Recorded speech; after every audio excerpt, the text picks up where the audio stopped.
The billionaire CEO sat down across from the struggling single dad at the wrong restaurant, neither knowing who the other really was. What started as a mistake became the most dangerous connection of their lives.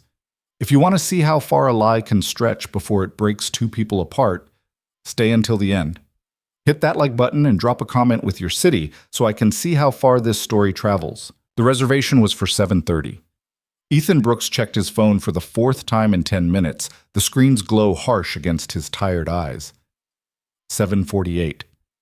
His blind date was officially late, though some part of him, the part that had learned not to expect much, had known she wasn't coming the moment he'd walked through the door. The cafe wasn't the kind of place you'd pick for a first impression. It was small, tucked between a dry cleaner and a shuttered bookstore on a street most people drove past without noticing. The lighting was warm but dim, the kind that hid stains on old upholstery and made everyone look slightly better than they actually did. Mismatched chairs surrounded tables that wobbled when you leaned on them. The coffee was decent. The pastries were yesterday's. Ethan had chosen it because it was cheap. He sat in the back corner wearing the same button-down shirt he'd worn to parent-teacher conferences last week. It was wrinkled despite his best efforts with an iron that only heated on one side.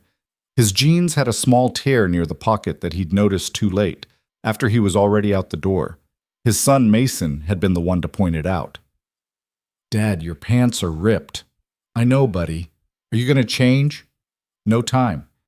Mason had shrugged, already losing interest, his attention back on the tablet Ethan had saved 3 months to buy. 7 years old and already fluent in the art of moving on, Ethan wished he could do the same. He'd met the woman, Jennifer, or maybe Jessica, on some app his coworker had insisted he download. "You need to get back out there, man. Mason needs to see you living, not just surviving." Easy advice from someone who didn't understand that surviving was living when you were doing it alone. The app had been a disaster from the start. Endless swiping, meaningless conversations that died after 3 exchanges, profiles that promised adventure but delivered exhaustion. Jennifer, or Jessica, had seemed different. Normal. She worked in marketing, liked hiking, had a dog named Chester. They'd messaged for 2 weeks before she'd suggested meeting up. Then she'd sent the address. Ethan had confirmed it twice, screenshots and all, but now, staring at the empty chair across from him, he wondered if he'd gotten something wrong. Maybe she'd meant a different cafe. Maybe she'd changed her mind. Maybe she'd taken one look at his profile picture, taken by Mason, slightly out of focus, Ethan squinting into the sun, and decided she could do better. Probably that last one. "Can I get you anything else?" The waitress appeared beside his table, her smile professional but strained. She'd already refilled his water twice. The cup sat untouched, condensation pooling on the cheap paper placemat beneath it. "I'm good," Ethan said. "Just waiting for someone." "Sure thing." She didn't believe him. He could see it in the way her eyes flicked to the empty chair, the single menu she'd left there now, limp and curling at the edges. He was that guy tonight. The one who got stood up. The one people felt sorry for but didn't think about after their shift ended. He should leave. His phone buzzed. For a split second, hope flared. Maybe she was running late. Maybe there was traffic. Maybe it was Mason. "Dad, when are you coming home?" Ethan typed back quickly. "Soon, buddy. Mrs. Chen, okay?" "Yeah, but she's watching her show again." "The one with the dancing?" "Yeah, I'll be home in 20, okay." Ethan pocketed his phone and signaled for the check. The waitress brought it over with a sympathetic smile that made him feel worse. He left a tip he couldn't afford and stood, grabbing his jacket from the back of the chair. That's when the door opened. The woman who walked in wasn't what he expected. She moved like someone used to being watched, but she didn't seem to want the attention. Her coat was expensive. Ethan didn't know designers, but he knew quality when he saw it. But she wore it like an afterthought, the collar slightly askew, one button fastened wrong. Dark hair pulled back, no jewelry, barely any makeup. She looked around the cafe with an expression Ethan recognized because he'd worn it himself 100 times. Exhaustion barely held in check. She caught his eye. For a moment, neither of them moved. Then she walked toward him, and Ethan's first thought was that Jennifer or Jessica had sent a friend to let him down easy. Some kind of weird courtesy he didn't need. But the woman didn't stop at a polite distance. She stopped right at his table. "Is this seat taken?" Her voice was steady, but there was something underneath it. Not desperation exactly. More like escape. Ethan glanced at the empty chair, at the cafe around them. There were other tables, other seats, better ones, probably. But something in her face made him pause. "No," he said. "It's not." She sat down without ceremony, shrugging out of her coat and draping it over the chair back. Up close, she looked younger than he'd first thought. Maybe 30, maybe a little less. There were faint shadows under her eyes, the kind that came from too many late nights strung together, and a tension in her shoulders that suggested she was carrying something heavy that didn't have a physical weight. "Thank you," she said, and meant it. The waitress appeared almost instantly, her demeanor shifting in a way Ethan couldn't quite place. More attentive, maybe, or more nervous. "Coffee, please," the woman said. "Black." "Right away." When they were alone again, silence settled over the table. It wasn't uncomfortable exactly, but it wasn't normal either. Ethan had no idea what to say. She'd asked to sit, but she wasn't looking at him. Her gaze drifted around the cafe, taking in details he'd stopped noticing years ago. The crooked picture frames on the walls, the crack in the ceiling tile above the counter, the way the evening light came through the front window at an angle that cut the room in half. "Busy night?" Ethan tried, immediately regretting how stupid it sounded. She turned to look at him then, really look at him, and he felt suddenly exposed, like she was seeing past the wrinkled shirt and the torn jeans, past the cheap haircut and the calluses on his hands, down to something he usually kept buried. "The opposite," she said. "Too many people, all of them wanting something." "Yeah," Ethan said, because he understood that, even if he suspected they were talking about different kinds of wanting. "I know the feeling." Her coffee arrived. She wrapped both hands around the cup like she was cold, even though the cafe was warm. Steam rose between them, blurring the edges of her face. "I'm Victoria," she said. "Ethan." They didn't shake hands. It would have felt too formal, too much like a transaction. Instead, they just sat there, two strangers at a table meant for someone else. "Were you waiting for someone?" Victoria asked. Ethan almost lied, almost said yes, she's just running late, any minute now. But something about the way Victoria was looking at him, open, honest, like she'd already decided he was worth trusting, made him tell the truth. "I was supposed to be," he said. "Blind date. She didn't show." "I'm sorry." "Don't be. I'm not sure I wanted her to." That surprised a small smile out of her, and Ethan realized with a start that she was beautiful, not in the polished, untouchable way of women in magazines, in a real way. The kind of beautiful that came with imperfections. A slightly crooked tooth when she smiled, a small scar near her hairline, eyes that had seen things that changed them. "Then why come at all?" she asked. Ethan considered the question. Why had he come? Because his coworker had pushed him? Because he was lonely? Because Mason deserved a dad who at least tried to build something beyond the narrow confines of their current life? "Hope, I guess," he said finally. Or stupidity. Hard to tell the difference sometimes. Victoria's smile widened slightly. "I think they're the same thing." "Yeah? Hope is just stupidity with better PR." Ethan laughed, surprising himself. It had been a while since he'd laughed at something that wasn't Mason's knock-knock jokes or a sitcom rerun. "What about you?" he asked. "Why are you here?" Victoria's expression shifted, something guarded sliding into place. "Needed somewhere quiet. Somewhere I wouldn't be..." She trailed off, but Ethan filled in the blank. Recognized, found, bothered. "This place is good for that," he said. "No one comes here unless they have to. Or unless they're looking for something." "What are you looking for?" Victoria took a sip of her coffee, considering. "I don't know yet," she said. "Maybe nothing. Maybe that's the point." They fell into conversation after that, the kind that didn't follow any particular path. Victoria asked about the neighborhood, and Ethan told her about the bookstore that had closed last year, how Mason had cried because they used to go there every Saturday. She asked about Mason, and Ethan found himself talking more than he'd planned, about the joy and terror of raising a kid alone, about homework battles and bedtime negotiations, about the way Mason's laugh could turn the worst day into something bearable. Victoria listened in a way most people didn't, not waiting for her turn to talk, not offering solutions or sympathy, just listening, present. There. What about you? Ethan asked. Kids? No, Victoria said. No time for that kind of life. What kind of life do you have time for? She looked down at her coffee. The kind that doesn't leave room for much else. There was weight in those words, the kind Ethan recognized. He'd carried it himself after Sarah left, after the divorce papers came through and he'd realized he was doing this alone. The weight of choices made and paths not taken, of doors closing while you were still trying to figure out if you wanted to walk through them. Work? He guessed. Something like that. She didn't elaborate and Ethan didn't push.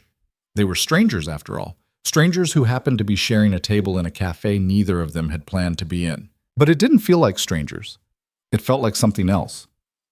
What do you do? Victoria asked. I'm an accountant, Ethan said.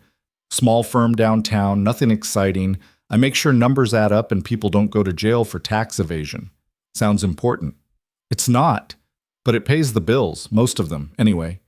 Victoria nodded and Ethan wondered if she heard the weight in that admission. Most of them. Not all. Never quite all.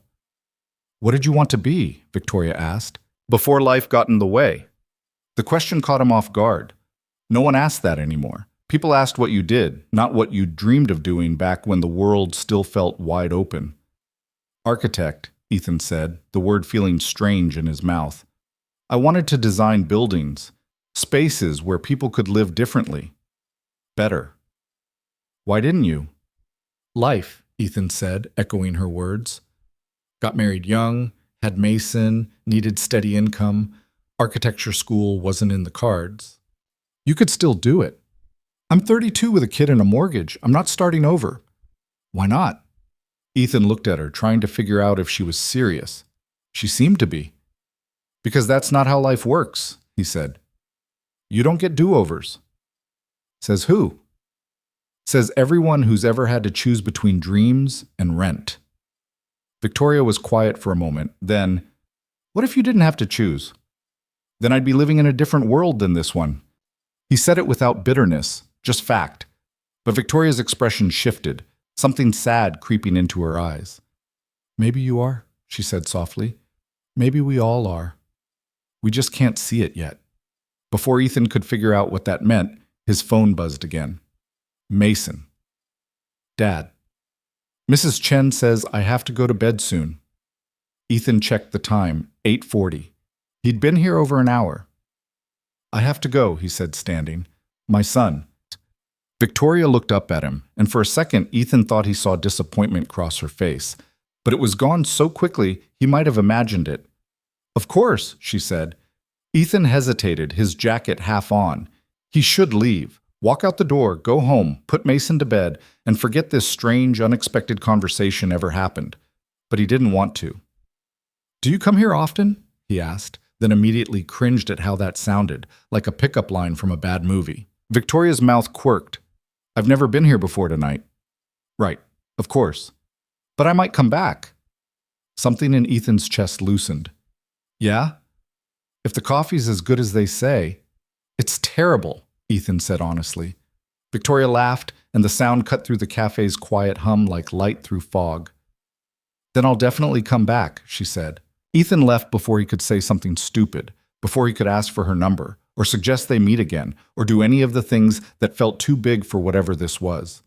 He walked to his car, a 10-year-old sedan with a dent in the passenger door and a check engine light that had been on for 3 months, and sat in the driver's seat without starting the engine. His phone buzzed. Dad. Coming now, buddy. He drove home through streets he knew by heart, past houses with lit windows and lives he could only guess at.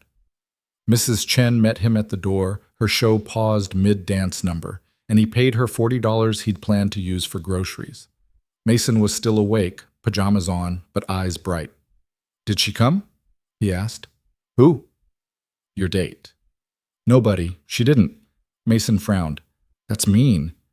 It's okay. Did you just sit there alone? Ethan thought about Victoria's hands wrapped around her coffee cup, the way she'd listened like his words mattered, the small scar near her hairline that he'd wanted to ask about but hadn't. No, he said. I wasn't alone. Mason seemed satisfied with that answer. Ethan tucked him in, read 3 pages of a book about dragons before Mason's eyes started closing, and then sat in the kitchen with his own terrible coffee and the bills he'd been avoiding. He thought about what Victoria had asked. Why not start over? Why not chase the dreams that still woke him up sometimes at 3 in the morning, vivid and aching? Because dreams were for people who could afford them, because he had Mason to think about, because the world didn't work that way. But as he sat there in his small kitchen with the fluorescent light buzzing overhead and the bills stacked like accusations, he let himself imagine, just for a moment, what it might feel like if it did. The cafe was empty when Victoria left. She'd stayed long after Ethan had gone, nursing her terrible coffee and watching the other patrons drift in and out like ghosts. Couples on quiet dates, students with laptops and headphones, a man who ordered the same pastry 3 times and ate them all while reading a book with no cover. Normal people, normal lives. Victoria couldn't remember the last time she'd felt normal. She paid in cash, leaving enough to cover 5 coffees instead of 1, and walked out into the night. Her car was parked 2 blocks away, a black sedan with tinted windows and a driver who didn't ask questions. He straightened when he saw her coming, opening the back door with the practiced efficiency of someone who'd done it 1,000 times. "Home, Miss Hale?" "The office," Victoria said. "It's late." "I know what time it is, Marcus." He didn't argue. He never did. That's why she'd hired him. The city blurred past the windows, lights and shadows mixing until Victoria couldn't tell where one ended and the other began. Her phone had been buzzing for the past hour. Emails, messages, calls from people who thought their problems were more important than anyone else's. She ignored them all. Instead, she thought about Ethan. About the way he'd looked at her without recognition, without expectation. Like she was just another person sitting across from him, worth no more and no less than anyone else. It had been years since someone had looked at her that way. Years since she'd let someone look at her that way. Victoria Hale, 30 years old. CEO of Hale Industries, a tech conglomerate worth $11 billion and growing. Forbes 30 under 30, Times person of interest. The woman who'd taken her father's failing company and turned it into an empire before most people her age had figured out their career path. She was brilliant, ruthless, untouchable, and so fucking tired. The office building rose above them, glass and steel catching the city lights and throwing them back harder, sharper. Victoria's reflection stared at her from the window, face she barely recognized anymore, worn down by years of fighting battles that never seemed to end. "Hale?" Marcus was holding the door open. Victoria stepped out into the cool night air and walked toward the building like she was walking toward a cell. Her assistant Claire was waiting in the lobby. Of course she was. Claire never went home. Victoria suspected she had a cot somewhere on the 14th floor. "You have 17 missed calls," Claire said, falling into step beside her. 3 from the board, 2 from Tokyo, 1 from your mother. Handle the board and Tokyo. Ignore my mother. She said it was urgent. It's always urgent. It's never important. They rode the elevator in silence, Claire's tablet glowing with schedules and obligations that stretched weeks into the future. Meetings, calls, decisions that would affect thousands of people Victoria would never meet. "Tomorrow you have—" "Cancel it," Victoria said. Claire blinked. "Cancel what?" "All of it. The morning meetings. Clear the schedule until noon." "But the Singapore proposal will still be there at noon." Claire looked like she wanted to argue, but thought better of it. Smart woman. Victoria's office occupied the entire top floor. Floor-to-ceiling windows offered a view of the city that most people would kill for. Victoria barely noticed it anymore. It was just backdrop, scenery for a play she'd stopped enjoying years ago. She sat at her desk, minimalist, expensive, empty except for a laptop and a phone that wouldn't stop buzzing, and pulled up the files she'd been avoiding. Quarterly reports, acquisition proposals, a lawsuit from a competitor who thought they could shake her down for settlement money. The work didn't thrill her anymore. Maybe it never had. Her father had built this company from nothing, poured his life into it, then nearly destroyed it through arrogance and bad decisions. Victoria had saved it. She'd been 23, fresh out of business school, and everyone had expected her to fail. She'd proved them wrong. But somewhere in the proving, she'd lost something. The version of herself that used to sketch designs for apps and coffee shops, who'd believed technology could actually change lives instead of just disrupting markets. The girl who'd wanted to build things that mattered, not just things that made money. She thought about Ethan again, about the way he'd talked about his son, his voice going soft in a way that suggested he didn't get to talk about good things very often, about how he'd admitted failure without shame, the blind date that didn't show, the dreams he'd given up, the bills he couldn't quite cover. He'd been real in a way Victoria had forgotten people could be. No performance, no angle, just a tired man in a wrinkled shirt who'd made her laugh and asked her questions no one else bothered to ask. "What are you looking for?" Victoria stared out at the city, at the millions of lights representing millions of lives, and realized she had no idea how to answer that question. But for the first time in a long time, she wanted to find out. The cafe became a habit. Victoria told herself it was about the coffee, even though the coffee was genuinely terrible. Then she told herself it was about the quiet, even though there were quieter places. Eventually, she stopped telling herself anything and just went. Sometimes Ethan was there. Sometimes he wasn't. When he was, they talked. Not about anything important. Not about work or money or the weight of the world. They talked about small things. Mason's school play where he'd forgotten all his lines and improvised a speech about dinosaurs instead. The stray cat that had adopted the alley behind Ethan's apartment building. The way the city looked different depending on which bridge you crossed. Victoria learned that Ethan took his coffee with too much sugar and not enough cream. That he was left-handed. That he had a scar on his forearm from a bike accident when he was 12. That he still drew sometimes late at night when Mason was asleep and the apartment was quiet. Sketches of buildings that would never be built. Spaces that existed only in his imagination. Ethan learned that Victoria was a terrible liar. That she laughed at jokes that weren't funny, but stayed quiet at ones that were. That she drank her coffee black because someone had once told her it made her seem more serious, and she'd forgotten how to take it any other way. He didn't know she was a billionaire. He didn't know she employed 3,000 people. He didn't know her name appeared in headlines and quarterly reports and airport business magazines. And Victoria didn't tell him. It started as an omission. She just didn't mention it. What was the point? It would change things. It always changed things. People either wanted something from her or wanted nothing to do with her, and both options were exhausting. But as days turned into weeks and the omission became a lie, Victoria found herself trapped by it. Because Ethan looked at her like she was normal, like she was Victoria, not Victoria Hale, like she was a person instead of a position, and she was selfish enough to want to keep it that way. "You're distracted," Claire said one morning, 3 weeks after Victoria had first walked into the cafe. They were in Victoria's office, reviewing acquisition targets. Victoria had read the same paragraph 4 times without absorbing a word. "I'm focused," Victoria said. "You're somewhere else." "I'm right here." Claire set down her tablet and looked at Victoria with the kind of directness that had made her invaluable and occasionally infuriating. "Where do you go?" Claire asked. "In the mornings, you're gone for an hour. You don't take calls. You don't answer emails. You just disappear." "I go for coffee." "We have coffee here." I like a change of scenery." Claire didn't look convinced, but she didn't push. She never pushed too hard. That's why they worked. But that afternoon, as Victoria sat across from Ethan and listened to him talk about Mason's latest obsession, rockets apparently, and specifically the physics of propulsion, she realized Claire was right. She was somewhere else when she was here. She was in a version of her life that didn't exist. And the longer she stayed there, the harder it would be to leave. Mason asked about her on a Tuesday. They were eating dinner, boxed mac and cheese because Ethan had forgotten to defrost the chicken, and Mason was building a tower with his elbow macaroni instead of eating it. "Dad, who's the coffee lady?" Ethan looked up from his own untouched plate. "What?" "The lady you have coffee with. You smell like coffee when you come home in the morning." "I always smell like coffee. Different coffee, not our coffee."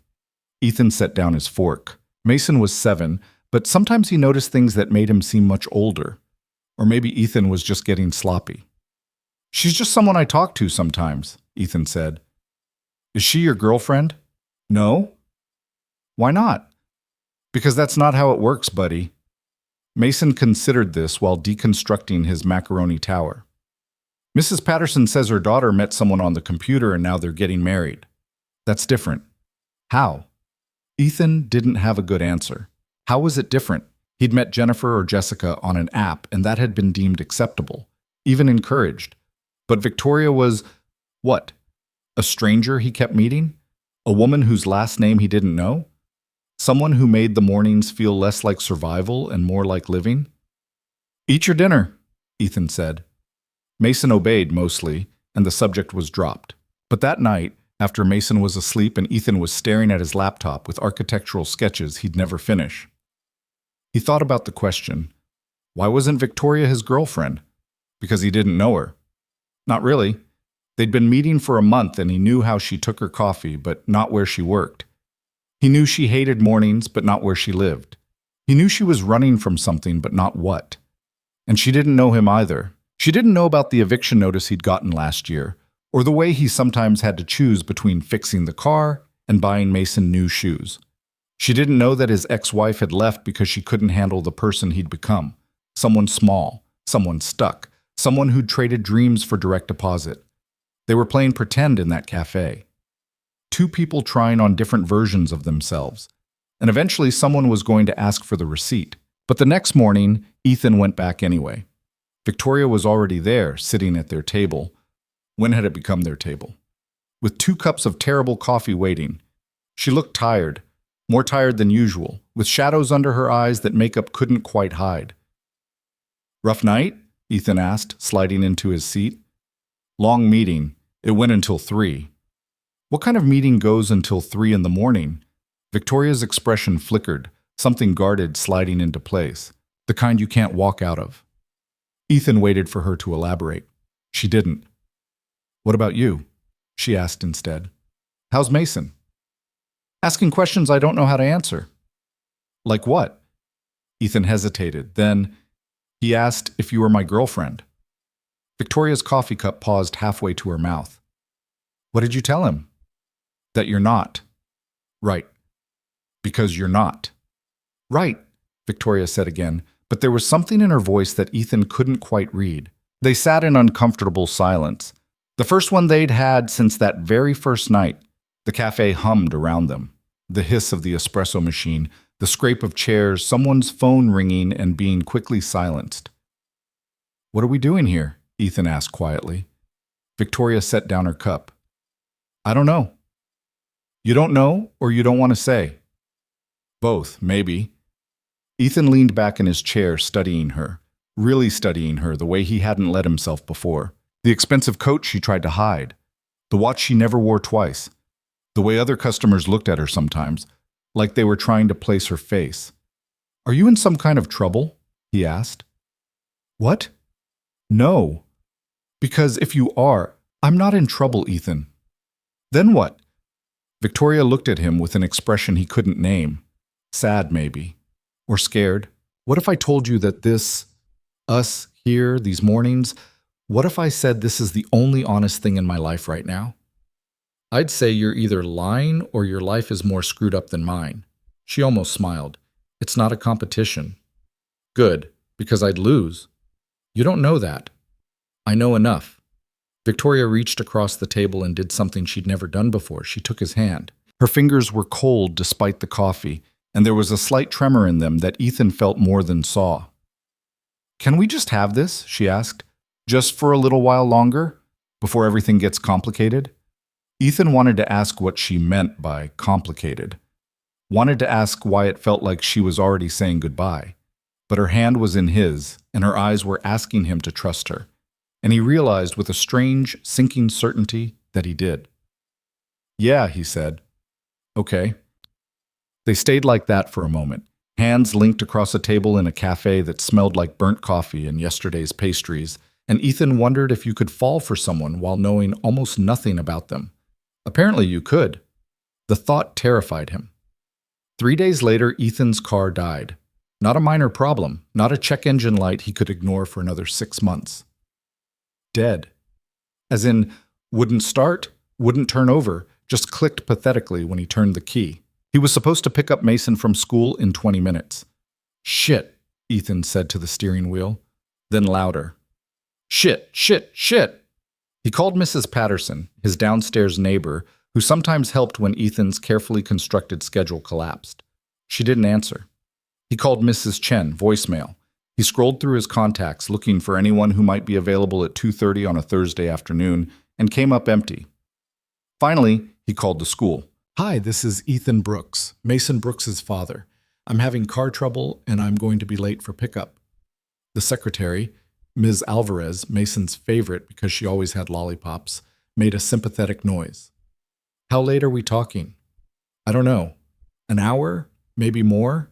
I need to get it towed. We can keep him in the office until you get here. Thank you. I'm so sorry.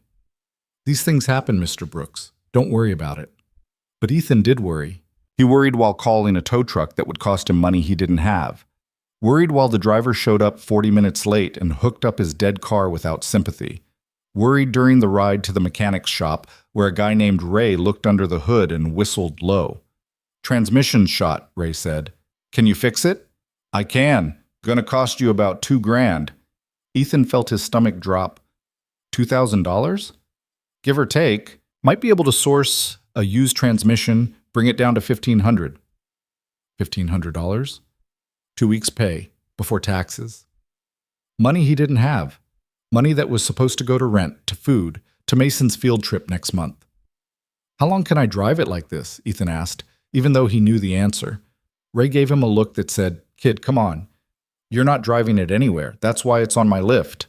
Ethan nodded, feeling numb. Okay, fix it. Do what you have to do. It'll take about a week. Need a rental in the meantime? No, I'll figure something out. He took a bus to Mason's school, arriving 2 hours late and soaked from rain he hadn't noticed starting. Mason was in the office, drawing on scrap paper while Ms. Alvarez worked at her computer. Buddy, I'm so sorry, Ethan said, crouching down to Mason's level. Mason looked up, not angry, just tired. It's okay, Dad. No, it's not. I should have been here. Miss Alvarez gave me 3 lollipops. That's good. Are we taking the bus home? Yeah.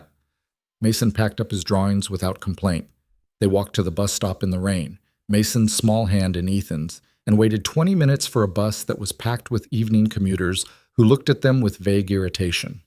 At home, Ethan made grilled cheese sandwiches that burned on one side and Mason didn't mention it.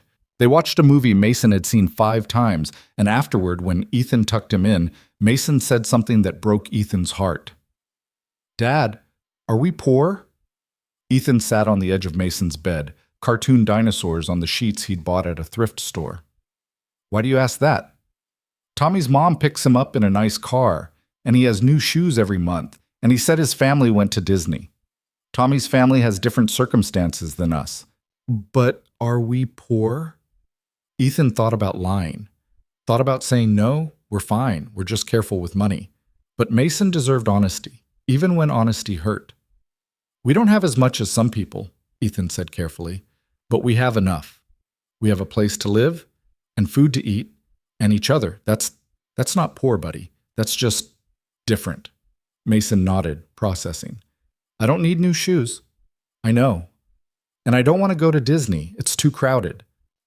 Ethan smiled despite the tightness in his chest. Get some sleep, okay? Okay. Love you, Dad. Love you too. Ethan closed the door and stood in the hallway, listening to his son settle into sleep, and felt the weight of every decision he'd ever made pressing down on him like concrete. He didn't go to the cafe the next morning, or the morning after that. He told himself it was practical. He needed to figure out transportation, needed to call his boss and explain why he'd be late all week, needed to restructure his budget to somehow absorb a $1,500 car repair without missing rent. But really, he just couldn't face Victoria. Couldn't sit across from her and pretend everything was fine when his life was actively falling apart. Couldn't watch her drink her coffee and talk about abstract problems when he was trying to figure out if he should skip meals to make the numbers work. She texted him on the 3rd day. He'd given her his number 2 weeks ago, scribbled on a napkin when she'd mentioned maybe meeting somewhere other than the cafe. She'd never used it until now. Haven't seen you. Everything okay? Ethan stared at the message for 10 minutes before typing back, just busy, car trouble. Her response came immediately. Need a ride? No, thanks though. You sure? Yeah. I'll figure it out. She didn't text again, and Ethan felt both relieved and disappointed. He borrowed a bike from his coworker, an ancient 10-speed with gears that stuck, and spent the week pedaling Mason to school and himself to work. His legs burned. Rain soaked him twice. But he managed. He always managed. On Friday, Ray called to say the car was ready. Ethan picked it up after work, handed over a check that would definitely bounce if he didn't move money around this weekend, and drove home in a car that ran exactly the same as before, just without the imminent threat of death. Small victories. That night, after Mason was asleep, Victoria texted again. "Coffee tomorrow?" Ethan looked at the message for a long time. He should say no. Should create distance before this got more complicated than it already was. Should protect himself from caring about someone he barely knew. But he was tired of protecting himself. Tired of small victories and careful budgets and pretending he wasn't lonely. "Same place?" he typed. "Same place." Saturday morning, Ethan dropped Mason at his friend Tyler's house for a play date and drove to the cafe with a knot of anxiety in his stomach. He didn't know what he was anxious about. Seeing Victoria again? Not seeing her? The growing certainty that whatever they were doing was going to end badly? All of it, probably. She was waiting at their table, but something was different. She looked nervous. Her coffee sat untouched, and she was picking at the edge of a napkin, shredding it into small white pieces. "Hey," Ethan said, sitting down. "Hey." Silence stretched between them, awkward and unfamiliar. "I'm sorry I disappeared," Ethan said finally. "The car thing turned into a whole thing. You don't have to apologize." "I feel like I do." Victoria looked up at him, and Ethan was startled by the intensity in her eyes. "I want to tell you something." "Okay." She took a breath, started to speak, stopped, started again. "I haven't been completely honest with you." Ethan's stomach tightened. "About what?" "About who I am. What I do." "Victoria, just let me say this, okay, before I lose my nerve." Ethan nodded, even though part of him wanted to stop her, wanted to keep existing in their bubble where details didn't matter and complications stayed outside. But bubbles always burst. "I'm not just someone who works a lot," Victoria said. "I run a company, a big company, and that means my life is complicated, public. I can't just be a person having coffee. There are expectations, obligations, people watching." Ethan processed this slowly. "How big is big?" "Very." What kind of company?" "Tech, development, acquisitions." She paused. "My name is Victoria Hale." The name didn't register at first. Then it did, slamming into Ethan like a physical force. Victoria Hale, Hale Industries, the woman whose face appeared on magazine covers and business news websites. The youngest CEO in tech. The billionaire. "You're—" Ethan couldn't finish the sentence. "I know. I should have told you." "Why didn't you?" Victoria's voice went quiet. "Because I liked being nobody with you." Ethan stood up. The chair scraped loudly against the floor, drawing looks from other customers. "Ethan, you're a billionaire." "Yes. And you've been sitting here drinking terrible coffee with me for a month and you never thought to mention it?" "I didn't think it mattered." "Of course it matters." Ethan's voice was louder than he intended. He lowered it with effort. "How could it not matter?" "Because it doesn't change anything between us. It changes everything." Ethan grabbed his jacket. "It makes everything we've said, everything we've done, it makes it all—" "All what?" "A lie." Victoria flinched like he'd hit her. "That's not fair." "Fair? You want to talk about fair?" Ethan laughed, but there was no humor in it. "I told you about my car breaking down, about struggling to make rent, about giving up architecture because I couldn't afford school. And the whole time you could have—" He stopped himself, but Victoria finished the thought. "Could have what? Fixed it? Given you money?" Her voice hardened. "Is that what you think this was? You were hoping I'd solve your problems?" "No, that's not—" Ethan ran his hand through his hair, frustration and hurt tangling together. "I don't know what I thought this was, but I thought we were honest with each other." "We were." "You lied about who you are." "I left out details. That's not the same thing." "It is to me." They stared at each other across the table, all the easy warmth of the past month evaporating like steam. "So what now?" Victoria asked quietly. You're just going to walk away? I don't know. Because I'm successful? Because I have money? Because you weren't real with me. Ethan's voice cracked slightly. And I was real with you. I told you things I don't tell anyone. And you were just, what, slumming it? Playing normal? That's not what this was. Then what was it? Victoria stood up, matching his posture. It was me trying to have one piece of my life that wasn't about money or power or expectations. It was me trying to be a person instead of a position. And maybe I was selfish. Maybe I should have told you sooner, but don't you dare act like I was using you. How am I supposed to know what you were doing? Ethan said. I don't even know you. The words hung in the air, sharp and final. Victoria's expression closed off, all the vulnerability draining away until she looked like the woman from the magazines, polished, untouchable, distant. You're right, she said. You don't. She grabbed her coat and walked out, leaving her coffee untouched and Ethan standing alone in a cafe full of strangers who'd just witnessed something they'd probably forget by tomorrow. Ethan sat back down heavily. His hands were shaking. The waitress approached cautiously. You okay? Fine, Ethan said, even though he wasn't. He stayed there for another 20 minutes, staring at Victoria's abandoned coffee and trying to figure out how something that had felt so right had gone so wrong so fast. His phone buzzed. Tyler's mom saying Mason was ready to be picked up.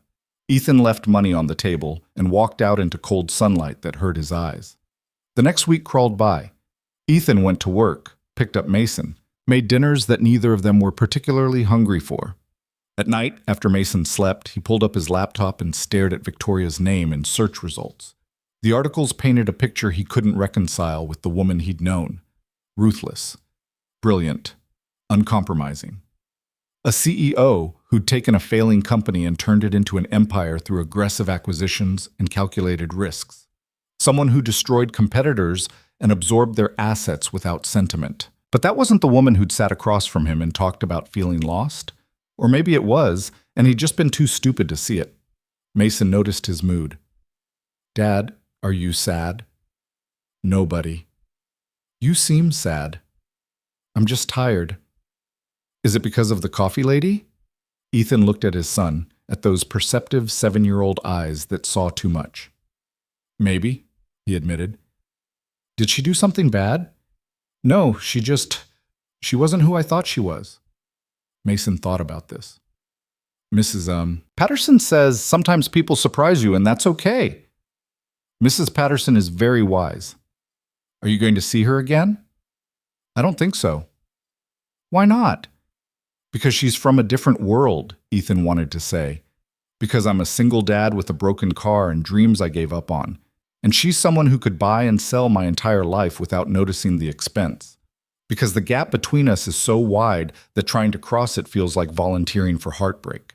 It's complicated, he said instead. Mason seemed dissatisfied with the answer, but didn't push. That night, Ethan's phone buzzed with a news alert. Hale Industries announces major education initiative, $500 million commitment to public schools. He clicked through to the article, which featured a photo of Victoria at a press conference, looking exactly like the CEO everyone expected her to be. Professional, powerful. Nothing like the woman who'd shredded napkins nervously in a cafe. The initiative would fund STEM programs, arts education, teacher salaries, and infrastructure improvements across the city's public school system. It was, according to the article, the largest private educational donation in the city's history. Ethan thought about Mason's school, about the peeling paint and broken computers, the teachers buying supplies with their own money, the programs that had been cut so many times there was barely anything left to cut. He thought about Victoria asking what he'd wanted to be before life got in the way, and he felt like an asshole. He'd accused her of playing at being normal, of not being real. But maybe the person who wasn't real was him. Maybe he'd been so caught up in his own problems that he couldn't see past them, couldn't see that having money didn't make someone less lonely or less lost, couldn't see that she'd been trying, in her own complicated way, to build something genuine, and he'd thrown it back in her face. Ethan picked up his phone, pulled up her number, and started typing a message. Deleted it. Started again. Deleted it again. What could he possibly say? Sorry I judged you for being successful. Sorry I made your wealth about me. Sorry, I was too scared to believe that someone like you could actually care about someone like me.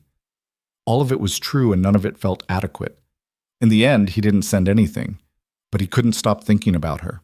2 weeks after their fight, Mason's school sent home a letter.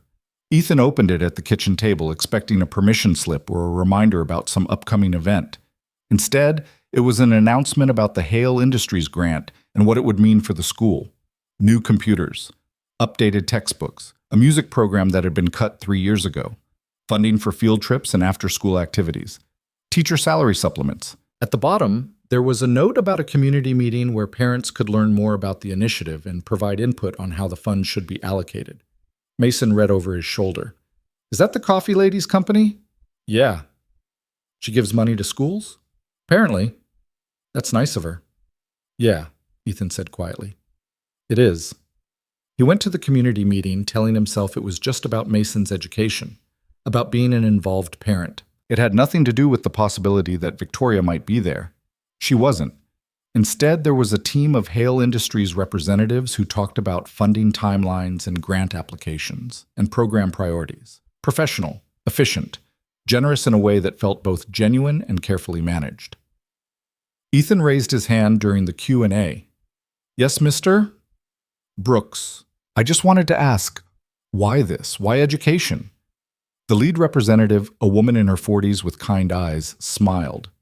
Ms. Hale believes that access to quality education shouldn't depend on zip code or family income. She grew up in this city, attended public schools. This is her way of giving back. It was a polished answer, probably rehearsed, but Ethan heard the truth underneath it. Victoria had been real with him. Maybe not about everything, maybe not in the way he'd wanted, but she'd been real about the things that mattered. That night, Ethan did something he hadn't done in years. He pulled out his old portfolio, the one from before Sarah, before Mason, before he'd become the person who chose stability over ambition. The drawings were rough. Student work mostly, conceptual sketches of buildings that prioritized community space over profit margins, affordable housing that didn't look like warehouses, public spaces designed for people instead of prestige. He'd wanted to build things that mattered. Looking at them now, he realized Victoria had been right. It wasn't too late. He was 32, not dead. He had skills and experience and a perspective shaped by years of struggling that most architects fresh out of school didn't have. Maybe he couldn't go back to school, but maybe he didn't need to. Ethan opened his laptop and started researching certification programs, apprenticeships, online courses, ways to rebuild the dream he'd thought he'd buried. It felt terrifying. It felt possible. And for the first time since the cafe, Ethan felt something other than regret. The research became an obsession. Every night after Mason went to bed, Ethan sat at his kitchen table with his laptop and a notebook, mapping out a path that seemed impossible and necessary in equal measure. Online courses in structural engineering, portfolio development workshops, networking groups for career changers. He even found a mentorship program that paired aspiring architects with established firms. The application asked why he wanted to pursue architecture. Ethan stared at the blank form for 20 minutes before typing, "Because I forgot I still could." He hit submit before he could overthink it. 3 days later, he got an email. They wanted to interview him. "Dad, you're smiling at your computer," Mason said from the doorway, pajamas on backward. "Go back to bed, buddy. You never smile at your computer. Usually you look angry." "I'm not angry. I'm focused." "You look angry when you're focused." Ethan closed the laptop. "Come here." Mason patted over and Ethan pulled him onto his lap, even though he was getting too big for it. 7 years old and already testing the limits of childhood. "I'm trying something new," Ethan said. "Something I used to want to do before you came along." "Before I ruined everything?" "What?" "No, you didn't ruin anything. Tommy says babies ruin everything. That's why his mom won't have another one." "Tommy says a lot of things." Ethan squeezed Mason's shoulder. "You made everything better. But there are some things I stopped doing because I thought I had to, and I'm realizing maybe I was wrong." "Like what things?" "Like drawing buildings, like designing spaces where people could live." Mason's face brightened. "Like the drawings in your folder, the ones with all the cool windows? You looked at those? Sometimes when you're at work, they're really good, Dad." Something warm expanded in Ethan's chest. Thanks, buddy. Are you going to build real ones? I don't know. Maybe. I'm going to try. Mason hugged him, fierce and quick, then squirmed away. Can I help? With the drawings? Yeah. Sure. Now go to bed. Okay. Love you. Love you too. Mason disappeared down the hallway, and Ethan opened his laptop again, looking at the interview confirmation with something that felt dangerously close to hope. But underneath the hope was something else. Guilt. Because he kept thinking about Victoria, about the way she'd looked when he'd walked out of the cafe, about the education initiative that was changing Mason's school and probably dozens of others, about the woman who'd listened to him talk about his failures and hadn't offered solutions, just presence. He'd been wrong about her. Not about the lying, that still stung, but about everything else. About assuming her wealth meant she couldn't understand struggle. About thinking their connection was performance instead of something real. He wanted to apologize, but 2 weeks had turned into 3, and 3 into 4. And the longer he waited, the harder it became to imagine reaching out. What would he even say? The interview was scheduled for a Tuesday afternoon. Ethan took a half-day off work, telling his boss it was a dentist appointment, and met with 2 architects at a firm downtown. They looked at his old portfolio, asked about his experience with CAD software, wanted to know why now, why this, why not 10 years ago. Ethan told them the truth. About giving up on the dream, about choosing stability, about recently realizing that waiting for the right time meant never starting. One of them, a man in his 50s with gray hair and paint-stained fingers, nodded slowly. I didn't start my own firm until I was 42, he said. Spent 20 years working for other people, thinking I'd missed my window. Turns out windows don't close. We just convince ourselves they do. Ethan left the interview feeling lighter than he had in months. They said they'd be in touch. He believed them. On his way back to work, he passed the cafe. He hadn't been back since the fight, had actively avoided this street even though it added 10 minutes to his commute. But today he found himself slowing down, looking through the window. Their table was empty. Of course it was. It was the middle of a Tuesday afternoon. Victoria was probably in some boardroom making decisions that affected thousands of people, or on a plane to Singapore or London or wherever billionaires went when they weren't pretending to be normal. Ethan kept walking, but that night he drafted a text.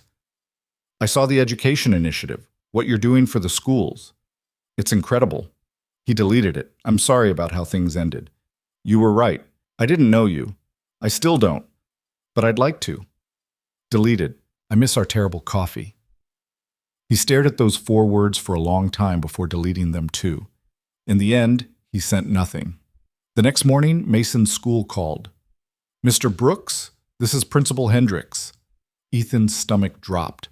Calls from the principal were never good news. Is Mason okay? Mason's fine. I'm actually calling about something else. We've been allocated funding through the Hale Industries grant to revitalize our arts and enrichment programs, and we're looking for parent volunteers to help with implementation. Your name came up. My name? Mason mentioned you're interested in architecture and design. We're hoping to develop a new makerspace for the students, 3D printers, design software, building materials. I thought you might want to be involved. Ethan had no idea Mason had been talking about him. I'm not sure I'm qualified. You'd be surprised how low the bar is for parent volunteers. Mostly we just need people who show up. Are you interested? He should say no. He was already stretched thin with work and Mason and trying to rebuild a career he'd abandoned. Adding volunteer work was impractical. Yes, Ethan said. I'm interested. Wonderful. We're having a planning meeting next Thursday at 6. Can you make it? I'll be there. Ethan hung up and immediately texted Mrs. Chen to see if she could watch Mason Thursday evening. She could, for her usual rate, which Ethan would somehow make work. He was getting good at somehow making things work. Thursday's meeting was in the school library, which smelled like old books and industrial cleaner. About 15 parents showed up, plus Principal Hendricks and 2 representatives from Hale Industries. Ethan recognized one of them from the community meeting, the woman with kind eyes. She introduced herself as Margaret Chen, no relation to his babysitter, and explained the vision for the makerspace. We want students to have hands-on experience with design thinking and creative problem solving, she said. Not just theory, but actual building, trial and error, learning through doing. The parents asked questions about budget, about safety, about whether their kids would actually use it, or if it would become another empty classroom collecting dust. Margaret answered each question patiently, but Ethan could see the calculation behind her kindness. She was measuring their commitment, figuring out who would actually follow through. When there was a lull, Ethan raised his hand. What kind of timeline are we looking at? We're hoping to have the space operational by the start of next school year. That gives us about 5 months for design, procurement, and setup. That's ambitious. It is. But Ms. Hale believes in moving quickly when something matters. There it was again. Victoria's presence, even in her absence. After the meeting, Margaret approached Ethan as he was gathering his things. You're Mason's dad, right? Yeah, how did you... He talks about you. A lot. Very proud of his architect father. I'm not an architect. No? She looked genuinely surprised. The way he describes your drawings, I assumed. I wanted to be. A long time ago. Margaret studied him with those kind, sharp eyes. It's never too late.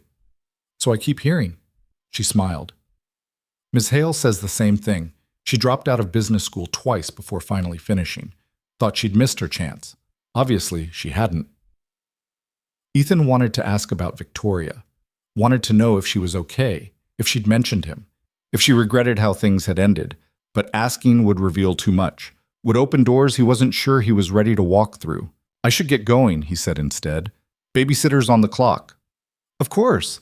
Thanks for volunteering, Mr. Brooks. We need people like you. People like him. People who showed up, people who tried even when they were tired and broke and scared. Maybe that was enough. The mentorship program accepted him a week later. They paired him with an architect named Sarah Okonkwo, who ran a small firm specializing in affordable housing. Her email was direct and slightly intimidating. Welcome to the program. I don't do hand-holding, but I'm good at pointing you in the right direction. Send me your portfolio, and let's set up a call. Ethan sent his old work, cringing at how dated some of it looked, and they scheduled a video call for Sunday morning. Sarah appeared on screen looking exactly like her profile picture.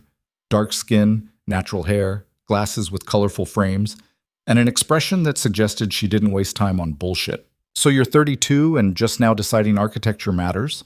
That's one way to put it. What's another way? Ethan thought about it.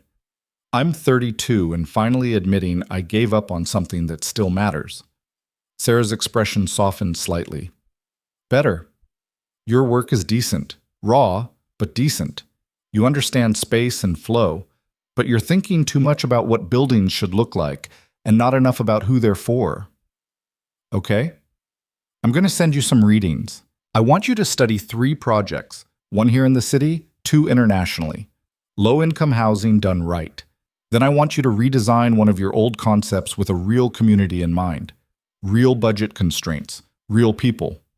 When do you need it? 2 weeks? That's not a lot of time. You're right, make it 3, but if you're serious about this, you need to learn to work under pressure. Architecture isn't about perfect conditions. It's about doing good work despite bad ones. Ethan liked her immediately. They talked for an hour, Sarah dismantling his assumptions about what architecture could be and rebuilding them into something more complex and human. By the end, Ethan's notebook was full of scribbled ideas and his head was spinning. One more thing, Sarah said before they hung up. Why now? Really, not the noble answer, the true one. Ethan hesitated. Then, because I met someone who made me realize I'd stopped believing things could change. And even though that didn't work out, the realization stuck. Sarah nodded slowly. Good. Hold on to that. You'll need it when this gets hard. And it will get hard. I know. Do you? Because a lot of people think they want this until they realize how much work it actually is. How much sacrifice. I've already sacrificed, Ethan said quietly. I'm just tired of sacrificing the wrong things. Sarah smiled, and it transformed her whole face. Okay then, let's do this.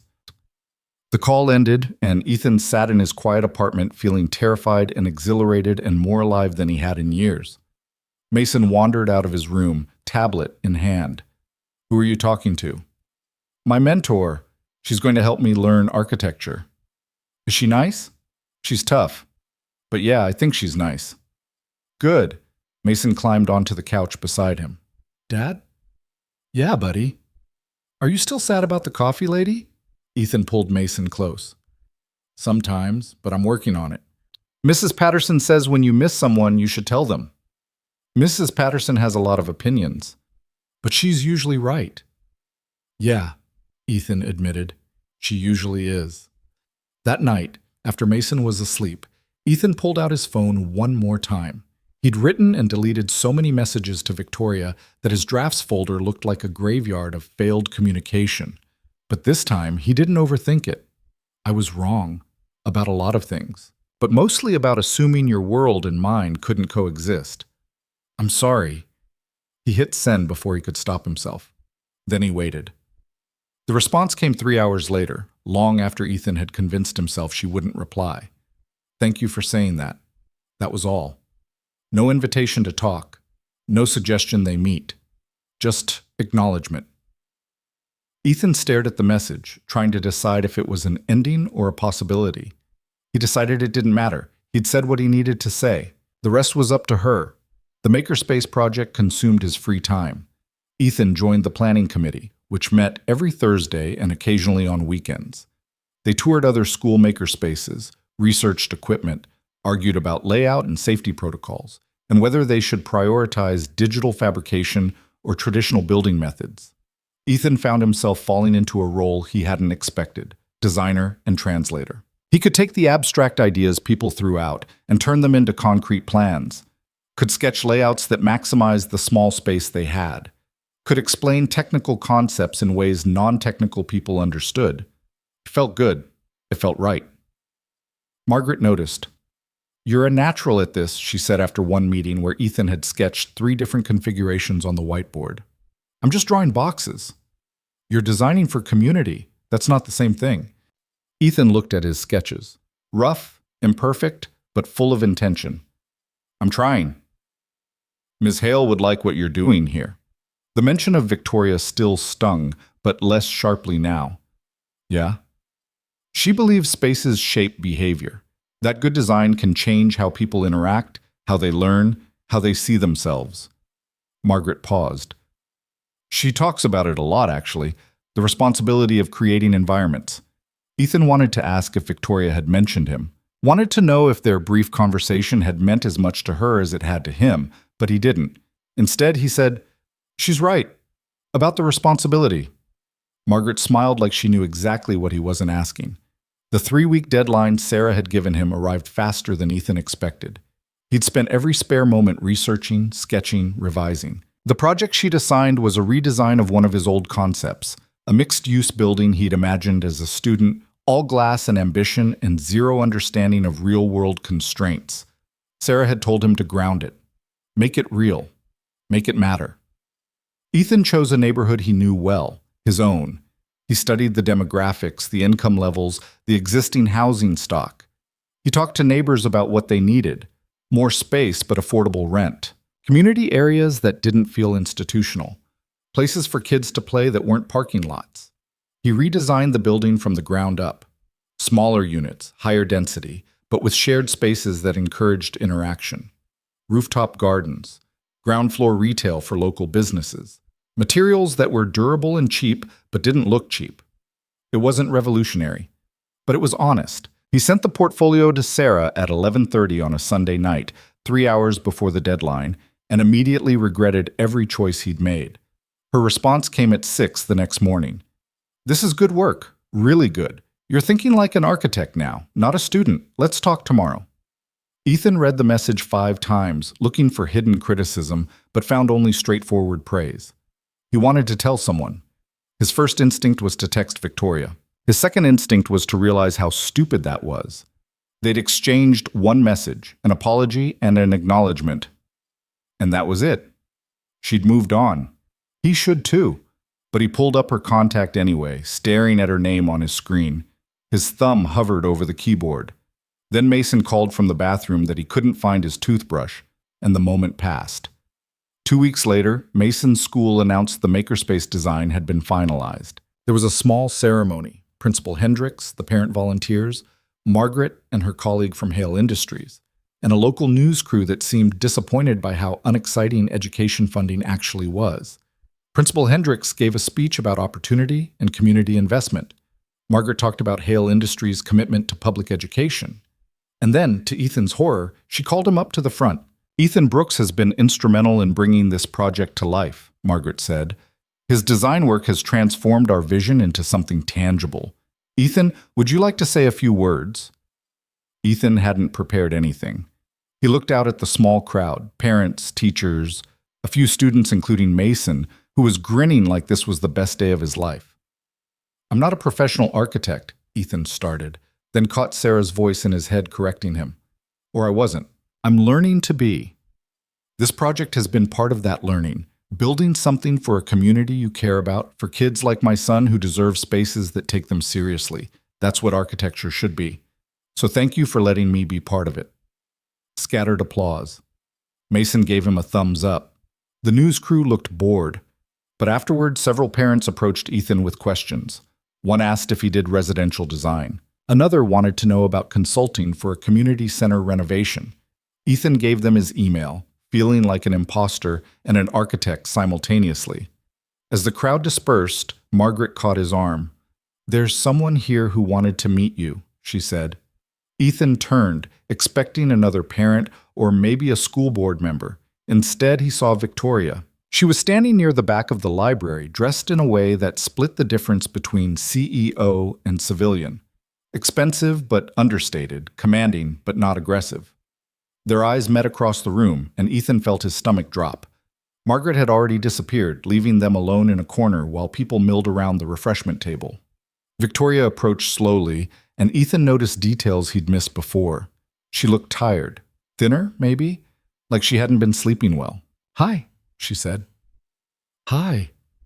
Silence stretched between them, uncomfortable and familiar. "Margaret told me about your work on the makerspace," Victoria said finally. "She was impressed. I didn't know you'd be here." "I wasn't planning to be, but Margaret said you were speaking and I—" She trailed off, then started again. "I wanted to see what you were building." "It's just a school project." "It's not, though, is it?" Ethan looked at her, really looked at her, and saw something in her expression he couldn't quite name. Hope, maybe. Or regret?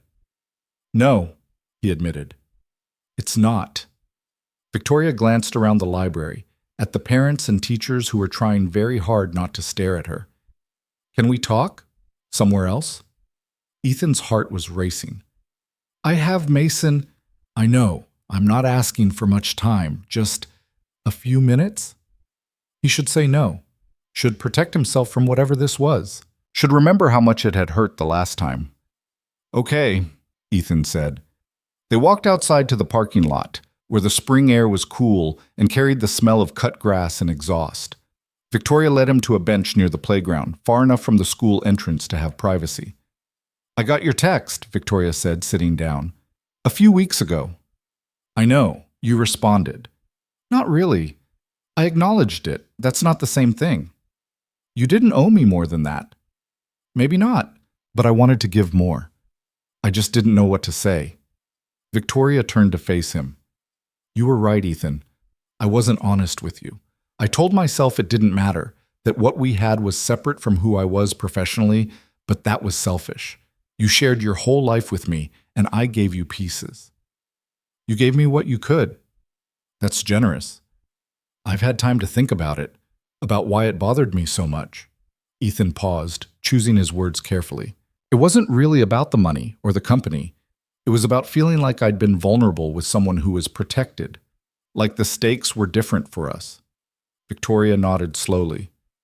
"They were different, but not in the way you think." "What do you mean?" "You could walk away from our friendship and go back to your life. It would hurt, maybe, but your world would be the same. For me," she looked down at her hands, "for me, letting someone in is dangerous. People want things, access, money, status, or they're intimidated and pull away. Either way, I lose." "I pulled away." "You did, but not because you wanted something from me. You pulled away because I lied. That's different. That's—" She smiled sadly. "That's fair." They sat in silence, watching a few kids play on the swings while their parents chatted nearby. I saw your education initiative, Ethan said. What you're doing for the schools. It's incredible. It's necessary. That's not the same thing. Still, it matters. Does it? Victoria's voice was quieter now. Sometimes I wonder if I'm just throwing money at problems because it's easier than actually fixing them. Building maker spaces is good, but it doesn't address why schools are underfunded in the first place. Doesn't change policy or power structures. So you're saying it's meaningless? I'm saying it's incomplete, which is better than nothing, I guess. Ethan thought about that. My mentor told me architecture isn't about perfect conditions. It's about doing good work despite bad ones. Maybe philanthropy is the same. Victoria looked at him with something like surprise. You have a mentor? Yeah. Sarah Okonkwo. She's tough as hell, but she's teaching me how to think like an architect again. Or maybe for the first time, really. So you're doing it, actually pursuing it. I'm trying. Ethan paused. You were right, that night at the cafe, about it not being too late. About do-overs. I don't think I said do-overs. I think I asked why you couldn't start now. Same thing. Not really. Do-overs imply you're erasing what came before. Starting now means building from where you are. Ethan considered this. Okay, then I'm building from where I am. Victoria smiled, and it was genuine. I'm glad. They felt quiet again, but it was easier now, less weighted. I miss our terrible coffee, Ethan said. Victoria laughed softly. Me too. Is that weird? Missing something that was never really real? It was real. We just didn't have all the information. And now we do? Now we do. Ethan wanted to ask what that meant, if they could start over, if there was still something here worth building. But before he could figure out how to phrase it, his phone buzzed. Mason, texting from inside the school. Dad, where did you go? I should get back, Ethan said. Of course, They stood, facing each other in the parking lot, with late afternoon light cutting between them. Thank you for coming, Ethan said. Thank you for talking to me. Victoria started to walk toward her car, a black sedan that screamed executive even while trying not to, then stopped and turned back. Ethan? Yeah? Would you want to get coffee sometime? Real coffee, at a better place than the cafe, as two people who actually know who each other are. Ethan's heart kicked against his ribs. Like a date? Like a conversation, and maybe we see where it goes from there. He should think about it. Should consider all the reasons this was complicated and probably doomed. Should protect himself and Mason from getting attached to someone whose world operated on a completely different frequency than theirs. Yes, he said instead. I'd like that. Victoria's smile was small but real. Good, I'll text you. She left, and Ethan stood in the parking lot watching her car disappear into traffic, wondering if he'd just made the best or worst decision of his life. Possibly both. Victoria didn't text for 3 days. Ethan tried not to check his phone obsessively. Failed. Tried to focus on work, on Mason, on the architectural redesign Sarah had assigned for his next mentorship session. Failed at that too. By the third night, he'd convinced himself she'd changed her mind, that the parking lot conversation had been a moment of weakness she'd since rationalized away, that whatever he'd felt passing between them had been one-sided. Then his phone buzzed at 10:15 while he was reviewing Mason's homework. Saturday afternoon? There's a place in Riverside I think you'd like. Good coffee, terrible pastries, seems appropriate. Ethan stared at the message, relief and anxiety competing for dominance. What time? 2? I can pick you up.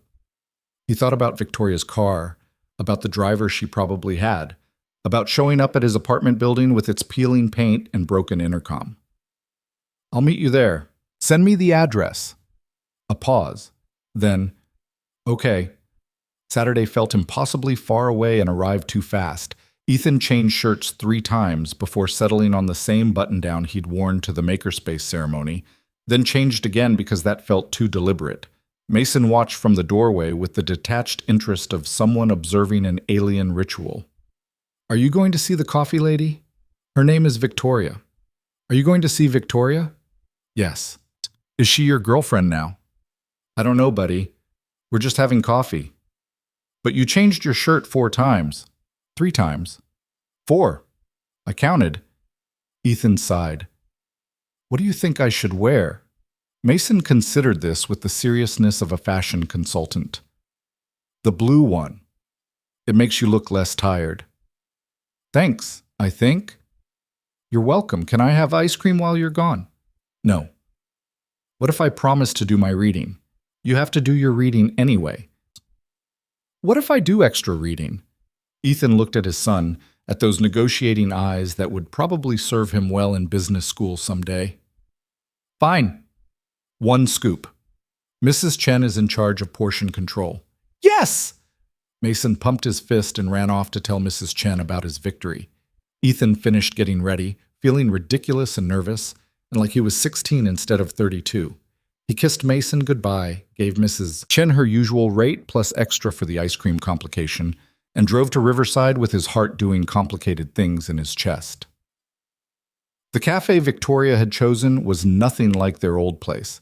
It was bright and modern, with large windows and actual art on the walls. People worked on laptops at clean tables. The coffee smelled good. The pastries looked fresh, even if Victoria claimed they were terrible. She was waiting at a corner table, and Ethan's first thought was that she looked different. Not physically. She was wearing jeans and a sweater, more casual than he'd ever seen her, but in the way she carried herself. Less guarded, maybe, or just less certain. Hi, she said when he approached. Hi. I ordered you coffee.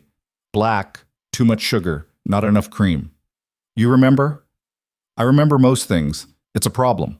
Ethan sat down, accepting the cup she slid across to him. The coffee was actually good, which felt somehow disappointing. Part of their history was terrible coffee. This place is nice, he said. It's gentrified. 5 years ago, this was a laundromat.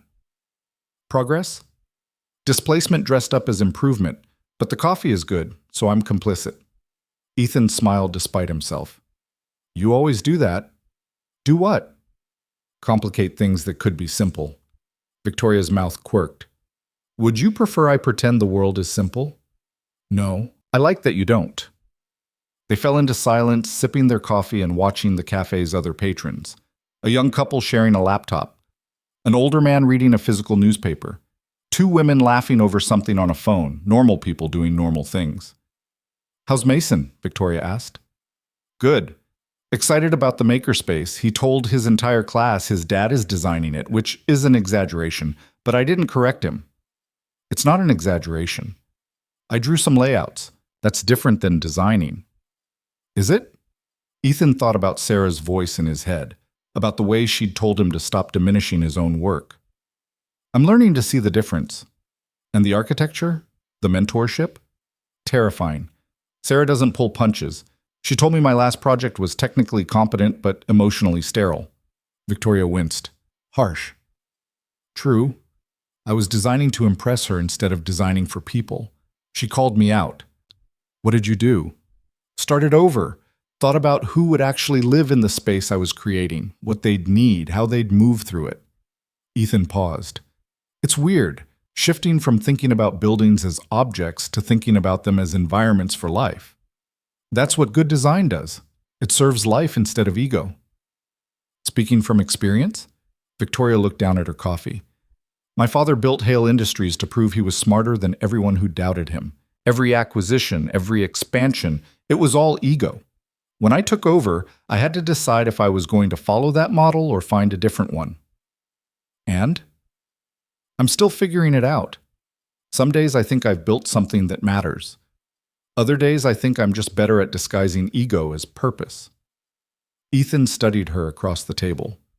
The education initiative doesn't seem like ego. No, that one's real. But it's also easier to be generous when you have billions. The hard part is systemic change. Actually redistributing power instead of just writing checks. You think about this a lot. I think about it constantly. What's the point of all this money if I'm not using it to actually shift things? But then I wonder if that's just another version of ego, thinking I can fix systems that have been broken for centuries. Maybe it's both, Ethan said. Ego and purpose. Maybe they're not opposites.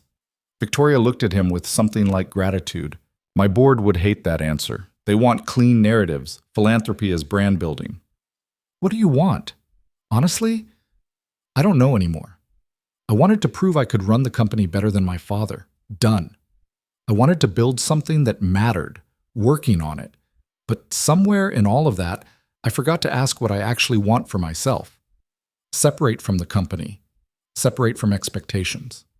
She said it like a confession, and Ethan felt the weight of it. Is that why you came to the cafe that first night? He asked quietly. Looking for something separate? Maybe. I told myself I just needed quiet, a place where no one knew my name, but I think I was looking for permission to be ordinary. You're not ordinary. I know, that's the problem. They sat with that truth between them. Not comfortable, exactly, but honest. I need to tell you something, Ethan said, about why I reacted the way I did. When I found out who you were, Victoria's expression shifted slightly. Okay. It wasn't really about you lying, even though that's what I said. It was about me feeling inadequate. Like my problems were embarrassingly small compared to yours. Like I'd been complaining about car repairs to someone who could buy a dealership without noticing the expense. Your problems aren't small. They feel small when you have perspective. And finding out you were Victoria Hale gave me a lot of perspective really fast. I never thought your problems were small, Victoria said firmly. I thought they were real. That's why I listened. Most of the problems people bring to me are invented, manufactured drama. Yours were just life. Actual life. It was refreshing. Refreshing, Ethan repeated. Wrong word. It was grounding. Reminded me that most people's struggles aren't about market share or quarterly earnings. They're about getting their kid to school and keeping the lights on and figuring out how to make dreams fit inside reality. And you wanted to be reminded of that? I needed to be. I'd forgotten what real problems looked like. Ethan felt something shift in his understanding. You weren't slumming it. No. You were trying to remember what normal felt like. Yes. He reached across the table and took her hand. Her fingers were warmer now, less trembling than they'd been that first night at the cafe. I'm sorry I made assumptions, he said. I'm sorry I gave you reasons to. They stayed like that for a moment, hands linked across good coffee in a gentrified cafe. Two people trying to figure out if the gap between their worlds could be bridged or if it was too wide to cross. So where do we go from here? Ethan asked. Victoria's smile was uncertain. Carefully? I can do carefully. Can you? Because I need you to understand something. My life is complicated in ways that are hard to explain. There are photographers and gossip sites and people who think my personal life is public property. Dating me comes with scrutiny. I'm not afraid of scrutiny. Maybe you should be. They'll dig into your past, Mason's past. They'll find every mistake and turn it into a narrative. Ethan felt his stomach tighten. What kind of narrative? Single dad looking for a meal ticket. Gold digger, social climber, whatever sells. That's not, I know it's not, but truth doesn't matter to them. Story does. Ethan pulled his hand back, processing. He thought about Mason, about protecting him from that kind of attention, about whether coffee and conversation were worth exposing his son to potential harassment. I need time, he said, to think about what this means for Mason. Of course. I'm not saying no, I'm saying I need to be smart about this. I understand. Take whatever time you need. But there was disappointment in her voice, carefully hidden, but present. Ethan heard it and felt answering disappointment in himself. They finished their coffee talking about safer things. The Makerspace timeline, Sarah's latest assignment, a documentary Victoria had watched about urban planning. The conversation was pleasant and surface level, and nothing like the raw honesty they'd managed earlier. When they left, they hugged awkwardly in the parking lot. I'll text you, Ethan said. Okay. He drove home feeling like he'd failed some test he hadn't known he was taking. Mrs. Chen was watching her dancing show when Ethan got home. Mason was on the couch beside her, supposedly doing homework but clearly more interested in the television. How was your date? Mrs. Chen asked, not looking away from the screen. It was coffee, not a date. Mason looked up from his math worksheet. Did you kiss her? No. Then it wasn't a date. Exactly. Mrs. Chen finally turned to look at him with knowing eyes. But you wanted to. Ethan paid her and ushered her out before she could offer more commentary on his love life. That night, after Mason was asleep, Ethan sat at his kitchen table with his laptop and did something he'd been avoiding. He Googled Victoria's name along with the word dating. The results were exactly what she'd warned about. Articles about her past relationships, all of them dissected and analyzed. Photos of her with various men at charity events, each one captioned with speculation. Hit pieces disguised as journalism, questioning her judgment, her motives, her character. One particularly vicious article suggested she only dated beneath her tax bracket to seem relatable. Another claimed she'd destroyed a previous boyfriend's career when he'd become inconvenient. Ethan had no idea what was true and what was fabricated, but the sheer volume of it was overwhelming. He imagined that lens turning toward Mason, toward their small apartment and secondhand furniture and scholarship applications. Imagined his son's face showing up in gossip blogs with captions about Victoria Hale's charity case boyfriend and his kid. His phone buzzed. Sarah, sending him feedback on his latest design project at 11:30 at night because apparently architects didn't sleep. Good work on the community center revision. You're thinking about people now instead of just space. Keep pushing. Next assignment, design something for someone you know.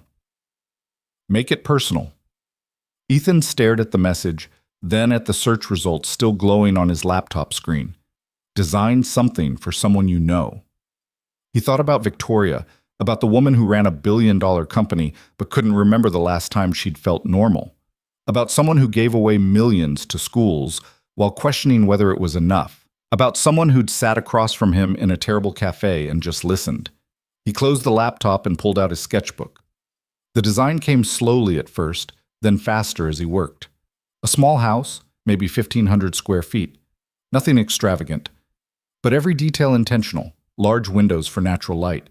An open kitchen that encouraged conversation. Built-in bookshelves. A reading nook. Spaces designed not for entertaining or impressing, but for living quietly. A space designed for someone who needed permission to be ordinary. He worked until 2 in the morning, until his hand cramped and the sketch was as complete as it could be without proper drafting software. Then he took a photo and sent it to Victoria. Design something tonight. For someone who might need a place to just be. No pressure. Just thought you should see it. He didn't expect a response. It was late. She probably had early meetings. CEOs didn't stay up until 2 looking at architectural sketches from men they'd had one awkward coffee date with. But his phone buzzed 3 minutes later. It's beautiful. Can I call you? Now? Yes. Ethan stepped out onto his small balcony so he wouldn't wake Mason. The city hummed below, traffic and distant voices, and the sound of life continuing in the dark. His phone rang. Hi, Victoria said when he answered, her voice soft and slightly rough. Hi. Did I wake you? I wasn't sleeping. I don't sleep well these days. Me neither. Silence, comfortable this time. Why did you send me this? Victoria asked. Sarah assigned me to design something for someone I know, to make it personal. And you thought of me? Yeah. Why?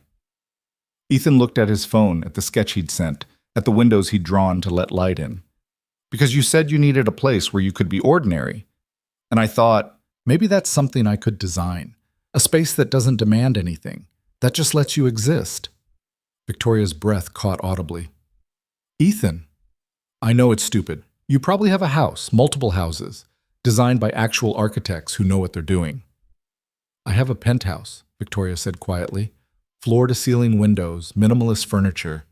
Everything staged like a magazine spread. I hate it. Why don't you change it? Because I don't know what I'd change it to. I've spent so long being who everyone expects that I don't remember what I actually like. What did you like? Before. Victoria was quiet for a long moment. Color. I used to love color. My childhood bedroom was bright yellow. My mother thought it was garish, but I painted it myself anyway. What else? Plants. Real ones, not the sculptural designer kind. Ones that need care and get messy. Books everywhere, not just a library, but books in every room, on tables and floors and windowsills. A kitchen I actually use instead of one that's for show.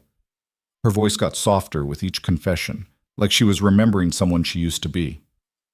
That's what I tried to design, Ethan said. Not perfection, just possibility. A place where you could remember. I want to see it, Victoria said suddenly. The actual drawings, not just the photo. They're rough, not professional. I don't care. Can I come over? Ethan's stomach flipped. Now it's almost 2:30. Is that a problem?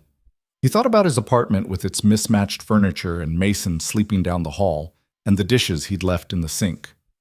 No, he said, it's not a problem. Victoria arrived 40 minutes later, driving herself this time in a car that was still expensive but less conspicuous than the sedan. Ethan met her in the building's small parking lot, suddenly hyper-aware of the graffiti on the dumpster and the broken light above the entrance. Sorry about the neighborhood, he said. Don't apologize for where you live. Easy for you to say. Victoria looked at him in the dim light. Is it? Do you know how many people apologize to me for not having enough? Like their circumstances are a personal failing instead of a systemic issue? Fair point. He led her upstairs to the 3rd floor, grateful that the hallway was at least clean even if the carpet was worn. His apartment door stuck slightly when he unlocked it. It always did, and he made a mental note to fix it for the 100th time. Inside, his home looked exactly like what it was. Small, lived in, full of compromises between what he wanted and what he could afford. Victoria stepped in and looked around with genuine interest. This is nice. It's small. It's human-sized. My place feels like a museum. This feels like someone actually lives here. She noticed Mason's drawings on the refrigerator, the stack of library books on the coffee table, the basket of unfolded laundry Ethan had been ignoring for 3 days. That's my son's room, Ethan said, pointing down the short hallway. We should be quiet. Victoria nodded and Ethan spread his sketches across the kitchen table. There were dozens of them. Elevations, floor plans, detailed drawings of built-in shelving and window configurations. Victoria studied each one carefully, tracing her finger along the lines. You designed this in one night? Once I started, I couldn't stop. It's exactly right, she said quietly. The proportions, the light, the way the spaces flow, it feels like breathing. It's just a sketch. Don't do that. Don't diminish this. She looked up at him. You have a gift, Ethan. Real talent. This is the kind of design that changes how people live.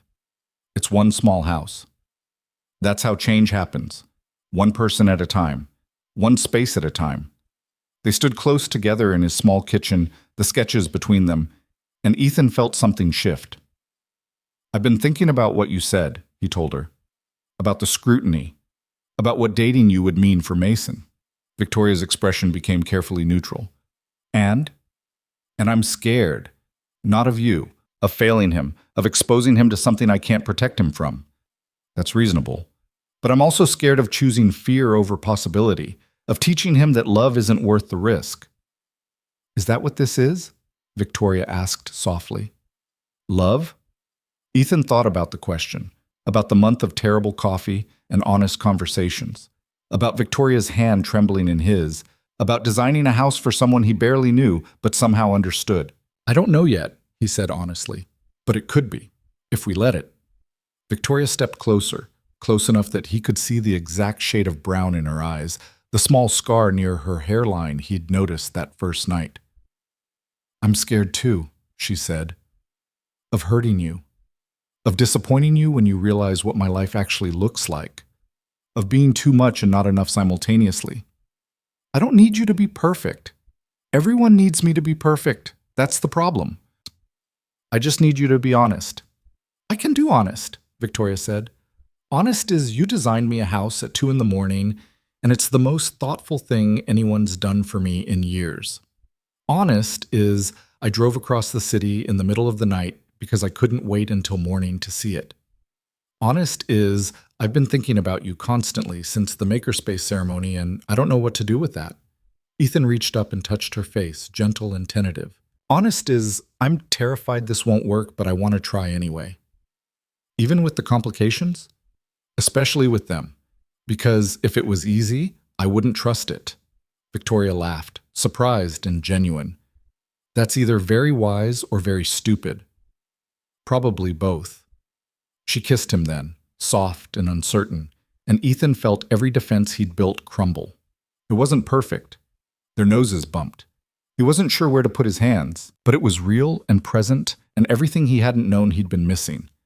When they pulled apart, Victoria was smiling. "So what now?" she asked. "Now we figure it out as we go." "No plan?" "The plan is honesty. Everything else we improvise." "I'm not good at improvising." "Then you'll learn. I'll teach you." Victoria kissed him again, longer this time, and Ethan thought about all the ways this could go wrong. The media attention, the power imbalance, the fundamental differences in their lives. But he also thought about the house he'd designed, about creating space for possibility, about choosing to try. They spent the next hour at his kitchen table, Victoria asking questions about each design choice while Ethan explained his thinking. She understood architecture in a way that surprised him, could see the intention behind decisions most people wouldn't notice. "You should build it," she said finally. "Build what?" "This house. Actually construct it." "That would cost." "I know what it would cost. I'm saying you should do it anyway. As a prototype. Proof of concept for affordable design that doesn't sacrifice quality." "Victoria, I can't accept. I'm not offering to pay for it." "Well, I am, but not as charity. As investment. You build it, we document the process and costs, use it as a model for other architects. Show that good design doesn't have to be expensive." Ethan stared at her. "You're serious?" "Completely. Sarah would support this, wouldn't she?" "Probably, but no buts. You're talented. This design is good. Let me help you prove it." "That's not a small favor." "I'm not offering a favor. I'm proposing a partnership. You bring the vision and talent, I bring resources and platform. We both benefit." Ethan wanted to argue but couldn't find solid ground. She was right. This could work. This could actually matter. "I need to think about it," he said. "Fair enough. Think fast, though. Good opportunities don't wait." It was almost 5 in the morning when Victoria finally left. Ethan walked her down to her car, hyper-aware of the dawn light beginning to creep across the sky. "Thank you," Victoria said, "for showing me the drawings, for the conversation, for all of it." "Thank you for coming." "Same time next week? Better coffee, terrible pastries?" "It's a date," Victoria smiled. "It is, isn't it?" She drove away, and Ethan climbed back up to his apartment feeling exhausted and energized simultaneously. Mason was awake, standing in the kitchen in his dinosaur pajamas. "Dad?" "Hey, buddy, you're up early." "I heard talking. Was someone here?" Ethan thought about lying, then remembered his own words. Honesty. Everything else we improvise. "Yeah, Victoria came over." "The coffee lady?" "Her name is Victoria."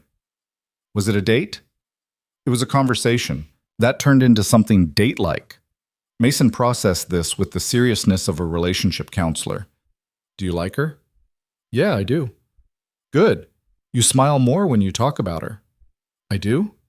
"Yeah, it's weird but good." Ethan pulled Mason into a hug. "Go back to bed. It's Saturday." "Can we get pancakes later?" "Sure." "The good kind? From the diner?" "We'll see." Mason accepted this diplomatic answer and shuffled back to his room, and Ethan stood in his kitchen surrounded by architectural sketches and the possibility of something new. His phone buzzed. "Victoria, I forgot to say, I really like your apartment. It feels like you. That matters more than square footage." Ethan smiled and typed back. "Get some sleep. You too." "I will. After I think about everything for a few more hours." "Same." Ethan looked at the sketches spread across his table, at the house designed for someone who needed permission to be ordinary, and wondered if he'd just designed something for both of them. A space where billion-dollar CEOs and single dads could meet in the middle. Where perfect wasn't the goal. Where honest was enough. He started to clean up the drawings, then stopped. Left them there on the table, visible and unfinished and full of potential. Just like everything else in his life right now. Terrifying and possible and worth the risk. The pancakes at the diner cost more than Ethan usually spent on breakfast. But Mason's face when the plate arrived made it worth it. 3 thick buttermilk stacks with strawberries and whipped cream, the kind of excess that felt justified on a Saturday morning after almost no sleep. "This is the best day," Mason announced through a mouthful of pancake. "It's 9 in the morning. The day just started." Still the best? Ethan's phone sat face down on the table, but he was aware of it in the way you're aware of something important you're trying to ignore. He'd texted Sarah about Victoria's proposal at 7, then immediately regretted it. Too early, too eager, too much. But Sarah had responded within minutes. This is exactly the kind of opportunity that changes careers. Don't overthink it. Say yes. Ethan had stared at that message for 10 minutes before Mason had emerged demanding pancakes and derailing his spiral of anxiety. Now, watching his son systematically destroy a breakfast that cost $18, Ethan tried to imagine what saying yes would actually mean. Building the house, partnering with Victoria, mixing his professional rebirth with whatever they were becoming personally. It felt like setting up dominoes without knowing which direction they'd fall. Dad, you're doing the thinking face again. What thinking face? The one where your eyebrows do the thing. Mason demonstrated, scrunching his face into an exaggerated frown. I don't look like that. You totally do. Mrs. Patterson says you think too much. Mrs. Patterson has a lot of opinions about my life. She says it's because she cares. I know. Ethan took a bite of his own considerably smaller pancake order. What do you think about Victoria? Mason looked up, surprised to be consulted. The coffee lady? Yeah. I don't know her. I know. But what do you think about me spending time with her? Mason considered this while chewing. Is she nice? Very. Does she make you happy? Yeah, she does. Then it's okay. Mason paused. She going to be around a lot? Maybe. If things work out. Will she try to be my mom? The question hit Ethan harder than expected. Nobody. No one's trying to replace your mom. Victoria is separate, different. Good. Because I don't want a new mom. I just want you to not be sad all the time. I'm not sad all the time. Mason gave him a look that said, come on. Okay, Ethan admitted. Maybe sometimes, but I'm working on it.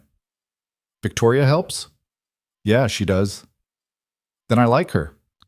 Mason returned his attention to his pancakes with the matter settled, while Ethan sat there realizing his 7-year-old had just given him permission to pursue something he'd been too scared to claim for himself.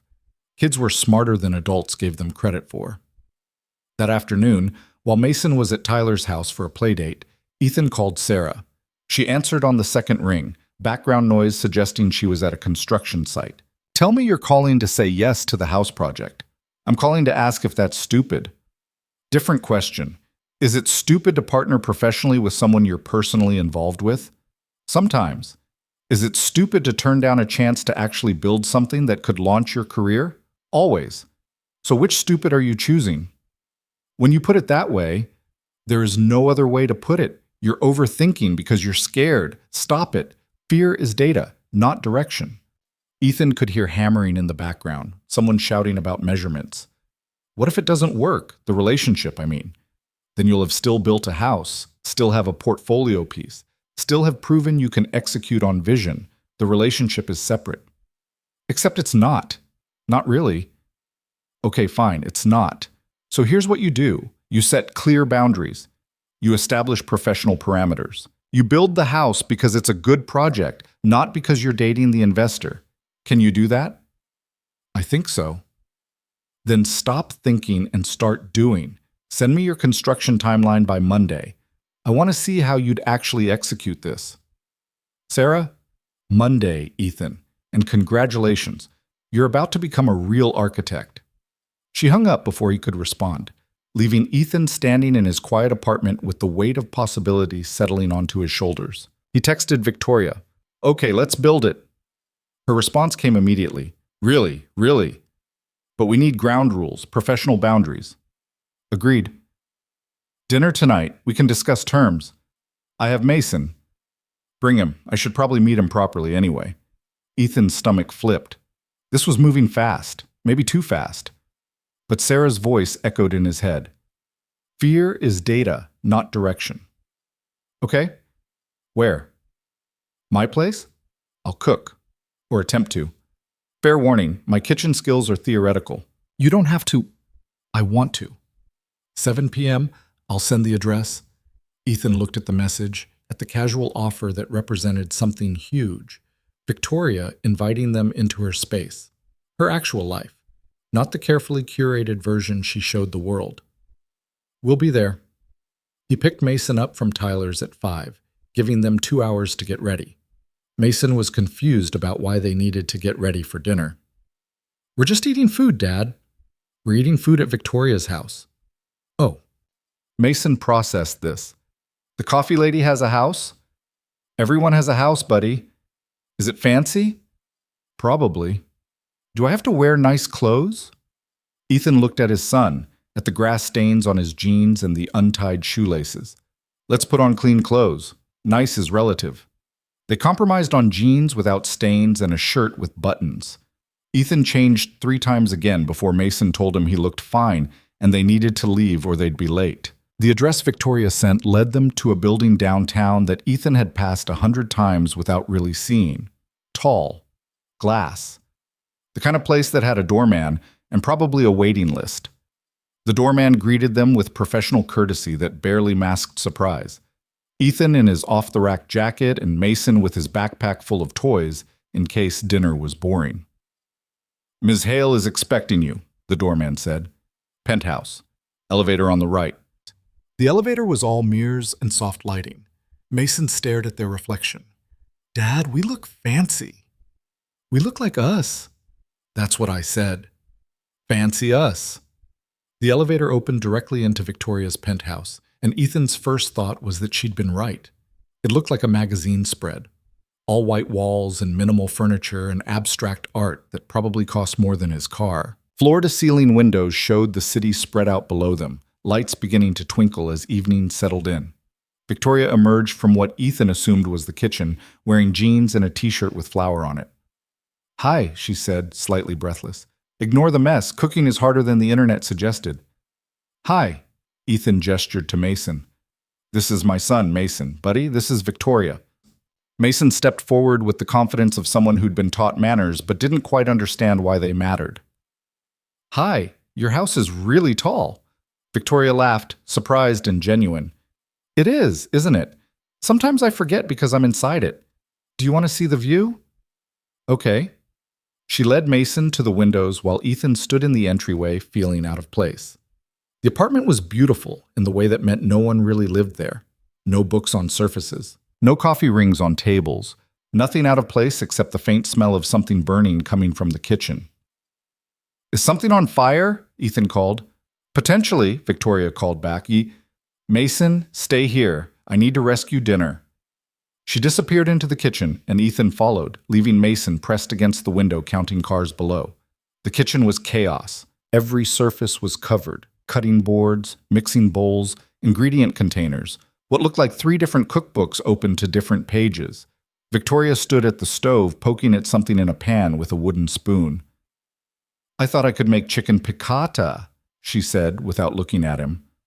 "Turns out I was wrong." "When's the last time you cooked?" "Actual cooking? College. And even then it was mostly ramen." "What do you normally eat?" "Meal delivery services. Restaurant takeout, whatever Claire orders for working lunches." Victoria turned to face him, and there was flour on her cheek. "I wanted tonight to be normal.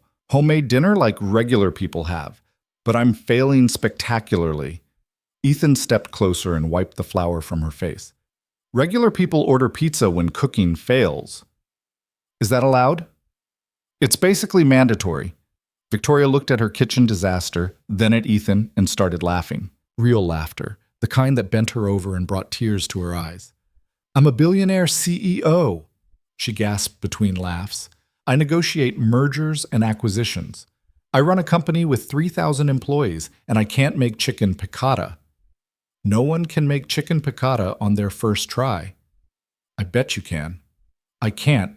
I make exactly 4 things well: grilled cheese, spaghetti, scrambled eggs, and desperation casserole." What's desperation casserole?" "Whatever's in the fridge mixed with cheese and hope." Victoria laughed again, and Ethan felt something settle in his chest. This version of her, stressed and flour-covered and failing at cooking, was more real than the polished CEO or the mysterious cafe stranger. This was Victoria actually trying, actually wanting to bridge their worlds. Pizza it is, she said. Is Mason okay with pepperoni? Mason is okay with anything that isn't vegetables. They ordered from a place Victoria claimed was the best in the city, which Ethan suspected just meant expensive, and while they waited, Victoria gave them a tour of the penthouse. Mason was impressed by everything: the smart home system that controlled lights and temperature, the guest bathroom that was bigger than his bedroom, the second bedroom that Victoria clearly never used, still staged with designer furniture and nothing personal. "Why don't you have any pictures?" Mason asked, pointing at the bare walls. Victoria paused. "I'm not sure. I guess I never thought about it. We have lots of pictures. Dad puts them everywhere, even in the bathroom." "Does he?" "Yeah, it's kind of weird." Ethan felt his face warm. "They're just photos from your life, buddy. That's not weird. Mrs. Patterson says our apartment looks lived in. She means it's messy." "Mrs. Patterson says a lot of things," Ethan muttered. Victoria was smiling. "I think lived in sounds nice. Better than this." She gestured at her pristine space. The pizza arrived and they ate at Victoria's dining table, which looked like it had never been used for actual dining. Mason talked non-stop about school, the makerspace, his friend Tyler's new hamster, and a book about space he was reading. Victoria listened with genuine interest, asking questions that Mason took seriously. Watching them interact, Ethan felt something shift. This could work. The different worlds could coexist if everyone was willing to try. After dinner, while Mason played with the smart home system, making lights flash on and off with delighted abandon, Ethan and Victoria sat on her minimalist couch with coffee. "He's great," Victoria said. "He's 7. He has his moments." "No, I mean it. He's smart and funny and kind." "You've done a good job."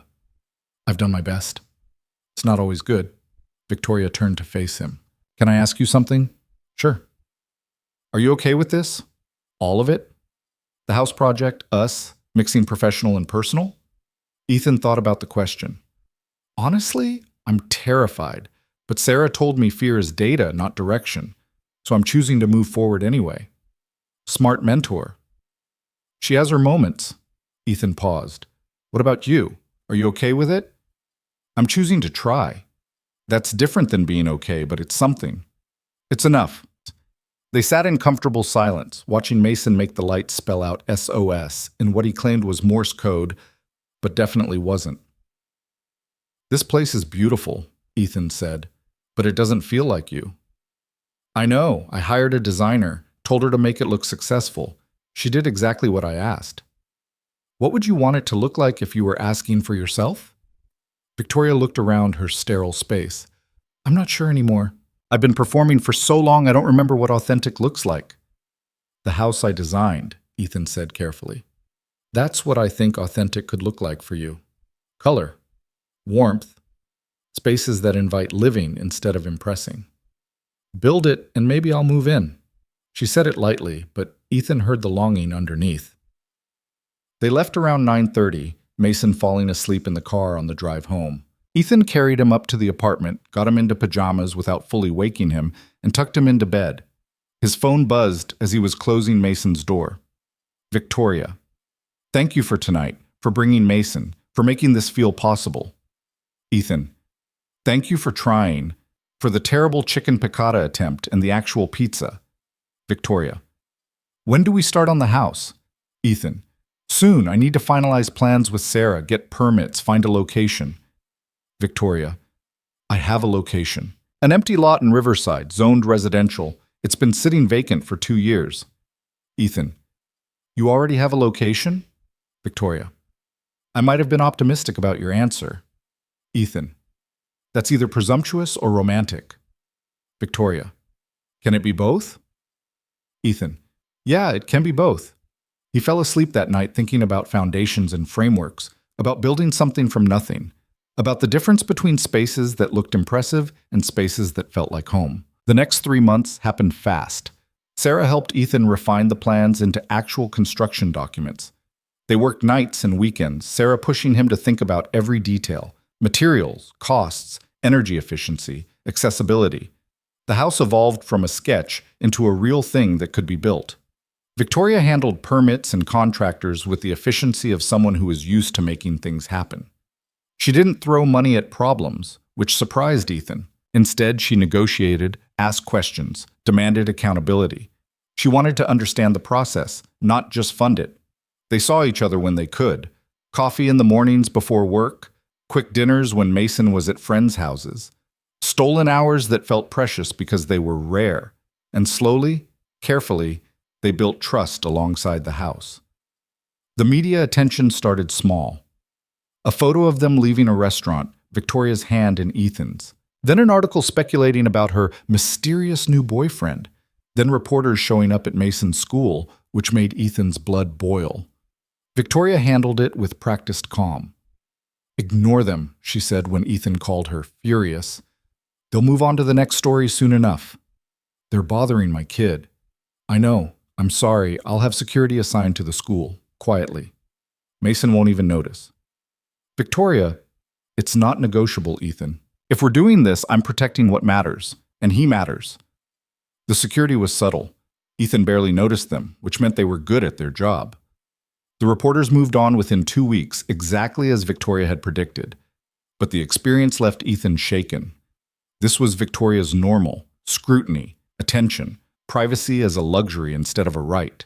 "I don't know if I can do this long term," he told her one night at her place, after Mason was asleep in her guest room, which now had actual decorations, photos Ethan had brought, books Mason liked, a nightlight shaped like a rocket. Victoria had been expecting this conversation. He could see it in her face. "I know," she said.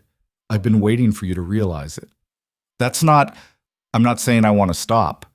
I'm saying I don't know how to navigate this. How to protect Mason from it. You can't. Not completely. That's the reality of being with me." "So what? I just accept it?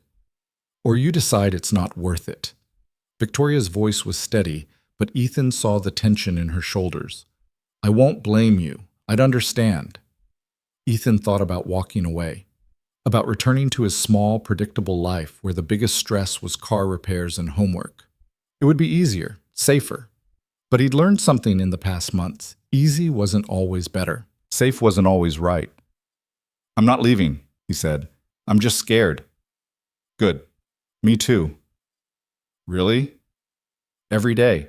I'm scared you'll realize this is too much, that my world is too invasive, that you'll choose Mason over me, which would be the right choice, and I'll have to watch you walk away." "I don't want to choose." "Sometimes we don't get that option." Ethan pulled her close. "Then we figure out how to make both work. We set boundaries. We protect Mason. We build a life that makes room for all of it." "How?" "Honestly, I have no idea, but that's never stopped us before." Victoria laughed against his chest. "We're terrible at planning, aren't we?" "The worst." "Think it'll work anyway?" "Yeah," Ethan said. "I think it might." The house was completed in October, 6 months after that first sketch. It looked exactly like Ethan had imagined and nothing like he'd expected. The yellow walls Victoria had requested. Built-in bookshelves in every room. Large windows that let in light without sacrificing privacy. A small garden space out back. A kitchen designed for actual cooking, with wear and imperfection built into the plan. The local architecture magazine did a feature. Sarah used it as a teaching example in her workshops. Other architects started calling Ethan for consultations.